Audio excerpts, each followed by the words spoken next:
मध्य प्रदेश की राजधानी भोपाल में ताजुल मसाजिद जुमे की नमाज अदा हो गई है और जुमे की नमाज के बाद बड़ी संख्या में जो मुस्लिम समाज के लोग हैं नमाज पढ़ने के बाद वो बाहर निकले हैं।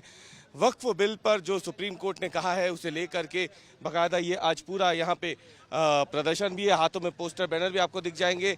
वक्फ बिल रिजेक्ट करने के अभी भी पोस्टर आपको दिख जाएंगे और इसके साथ ही तमाम दूसरी चीज़ें भी हैं। इसमें साफ तौर पर लिखा हुआ है वक्फ के जो कानून आया है, मस्जिदों को उससे बचाओ, कब्रिस्तान को उससे बचाओ और वक्फ बिल को रोको, ये तमाम चीज़ें लेकर के पोस्टर लेकर के आज ये मुस्लिम समाज के लोग नमाज के बाद बाहर निकले ताजुल मसाजिद से। बताइए, कल तो सुप्रीम कोर्ट ने कह ही दिया अभी अंतरिम रोक है, तो फिर आज ये प्रदर्शन की क्या वजह है? नहीं, प्रदर्शन तो पूरे देश में और मुल्क में होना चाहिए, क्योंकि ये देश का 15 अल्पसंख्यक जिले घोषित है, उसमें से एक जिला भोपाल है।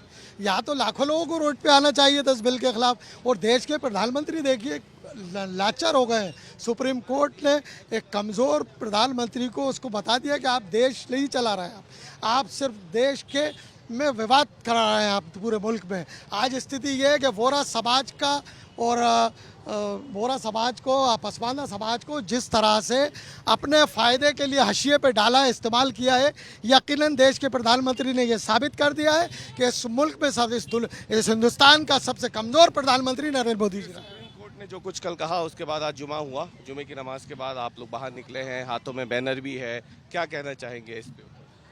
आप देख सकते हैं कि ये जो एक काला कानून सरकार लेके आना चाह रही थी, उसका कितना रोष भारत के न केवल मुस्लिम समाज में, अन्य समाज में जो भी अमन पसंद लोग हैं इस भारत के, उन सब में इस चीज़ को लेके रोष था।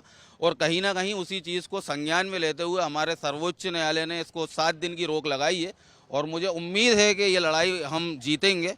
और जो हमारे आबाओ अजदाद की संपत्तियाँ थी, वो जो जिस नीयत से वक्फ की गई थी उसी तरीके से उनका इस्तेमाल होगा, क्योंकि सरकार की नीयत तो बिल्कुल साफ़ है कि उनका इन संपत्तियों पे नीयत ख़राब थी और इसी कारण वो ये बिल लेके आए थे। आप देख सकते हैं ये ताजुल मसाजिद है, एशिया की सबसे बड़ी मस्जिदों में से एक इसे गिना जाता है और भोपाल की पहचान के तौर पे भी इसे देखा जाता है।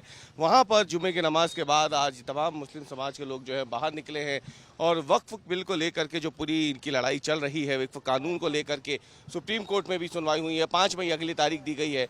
लेकिन उससे पहले कोशिश इनकी ये है कि हर जुमे की नमाज के दौरान इस तरीके से ये अपनी बातें जो हैं ये न केवल समाज के सामने बल्कि दुनिया के सामने भी इस तरीके के छोटे छोटे प्रदर्शनों के जरिए सामने ला के रखें। कैमरामैन अमरीश के साथ अवीश पाल सिंह, भोपाल, आज तक।